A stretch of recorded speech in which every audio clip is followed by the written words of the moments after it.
Hello student, today we discuss on a new chapter that is why do we fall ill.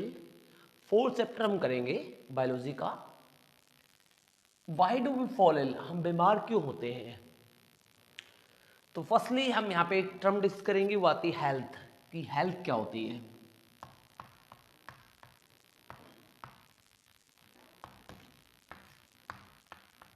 अब health term का mean क्या होता है। It is a state of physically, mentally, socially as well reproductively wellbeing. यानी person होता है वो physically fit होगा, मेंटली फिट होगा, सोशली फिट होगा, तभी उसे क्या बोलेंगे, गुड हेल्थ बोलेंगे। The state, the complete state of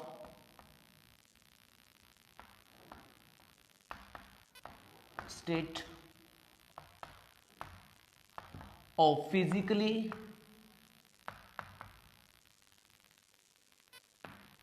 mentally and socially well-being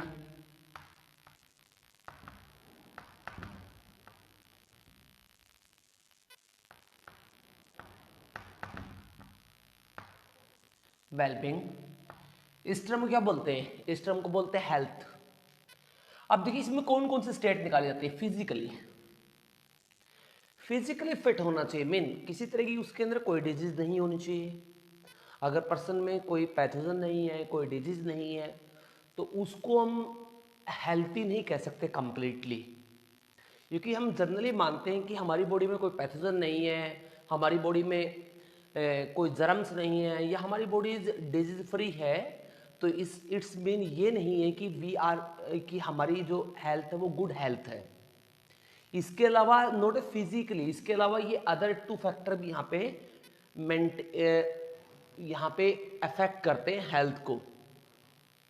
तो फिजिकली में क्या होगा, इसमें डिजीज देखी जाएगी, कोई डिजीज तो नहीं है, कोई माइक्रोब्स तो नहीं है बॉडी में।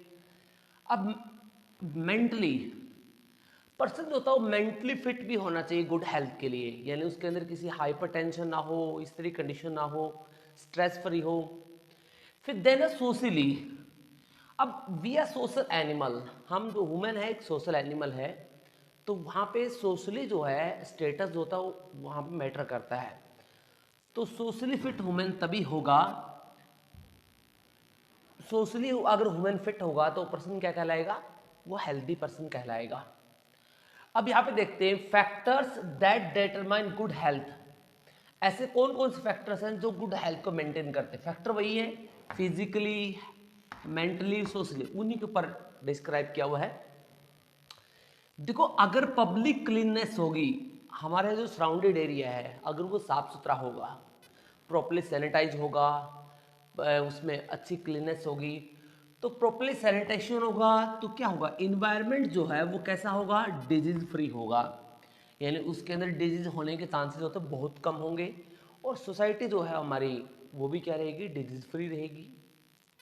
तो ये फिजिकली हो जाता है। गुड बैलेंस डाइट, अगर हम एक अच्छा फूड ले रहे हैं, अगर हम एक protein rich, carbohydrate rich, fibre rich और स्लाइटली फैट रिच अगर फूड हम ले रहे हैं, बैलेंस डाइट हम ले रहे हैं, तो बैलेंस डाइट अगर लेंगे तो बॉडी के अंदर इम्यूनिटी जो होती है वो काफ़ी रैपिडली बनेगी, और वो भी क्या करती है, गुड हेल्थ को मेंटेन करने में हमारी हेल्प करेगी।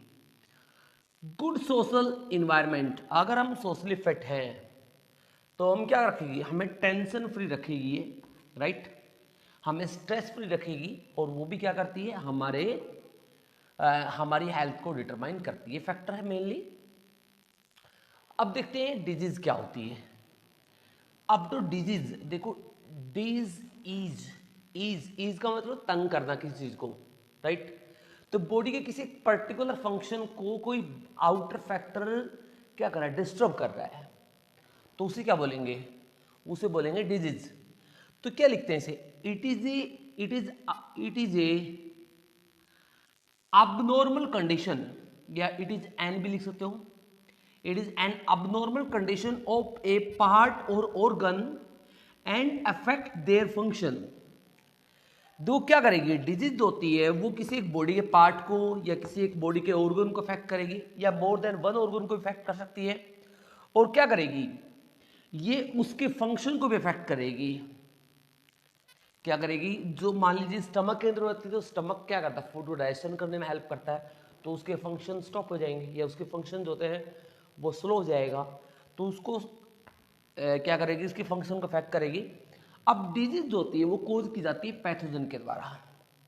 किसके द्वारा की कोज की जाती है, पैथोजन के द्वारा। अभी पैथोजन क्या होते हैं इनको देखते हैं हम सबसे पहले।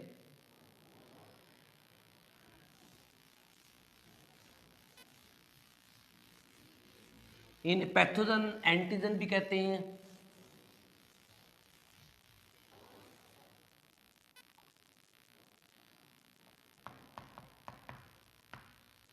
Pathogen antigen.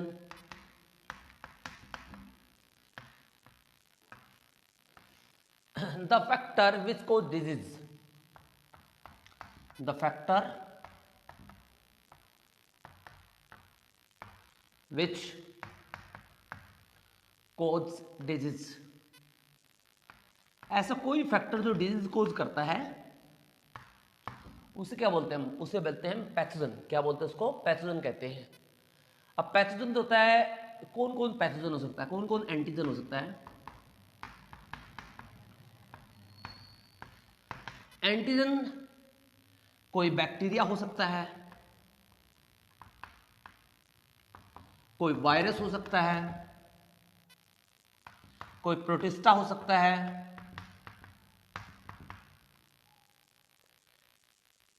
कोई डस्ट पार्टिकल भी हो सकता है, like in the case of allergy dust particle cause करते हैं एटसेट्रा। ये सारे जो फैक्टर होते हैं ये एंटीजन कहलाते हैं। क्या कहलाते हैं, एंटीजन कहलाते हैं, राइट। अब जैसे डिजीज के टाइप कितने होते हैं,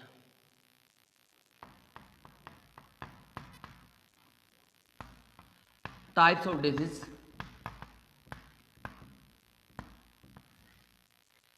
अब फ्लो चार्ट के थ्रू समझते हैं डिजीज को। ये दो तरह की होती है, एक होती है कोनजेनाइटल, एक होती है acquired. Congenital disease and second the acquired disease.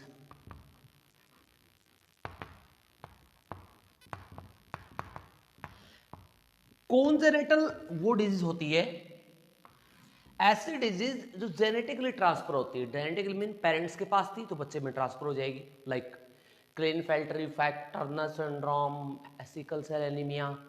इस तरह की जो प्रॉब्लम होती है वो कोनजेनेटल डिजीज में आती है। वो क्या करती है, एक जनरेशन से नेक्स्ट जनरेशन में ट्रांसमिट होती रहती है, from parent to their offspring में ट्रांसफर होती रहती है। एक्वायर्ड कौन सी होती है, एक्वायर्ड वो डिजीज होती है जो एक्सटर्नली किसी पैथोजन के द्वारा कोज की जाती है। The disease cause by external pathogens. कोई भी एक्सटर्नल पैथोजन अगर डिजीज कोज करता है तो उसे क्या बोलते हैं, एक्वायर्ड डिजीज कहते हैं। अब एक्वायर्ड डिजीज दो तरह की होती है, एक होती है कम्युनिकेबल, कम्युनिकेबल